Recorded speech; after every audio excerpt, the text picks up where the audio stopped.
what I want you to do is, coming off your mains pipe, you will see a shut off. We want you to turn it like this, so it's against the pipe, so it's off. So once you have that off there, what I want you to do is, I want you to turn on your tap. Just turn on your tap and take whatever pressure's left in the system. So when you take out your filter, you don't have water coming out. So that there's going to be going down. And we know we've the pressure off the system. And then what I want you to do is, at the back of your system, there's a little plug. You can just plug that out like that. When you're taking off the filter at the front, just get in a little tea towel underneath to stop any dripping coming out. And to take this filter out here, we're going to twist it anti-clockwise and pull it out and put a new one in.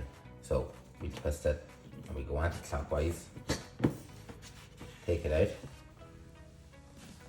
We're going to insert it in.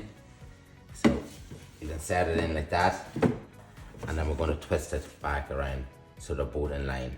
And then when we're changing the filter on our membrane, same thing. We want to twist it out, take it out, get our new membrane, and then we want to put it in and then twist it. So the two of them are in line like that.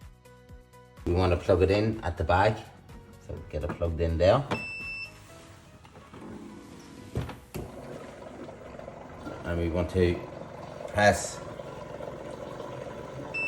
and hold our on button till we hear a beep. It's very important to press and hold our on button till we hear a beep, and then turn back on the water to your system.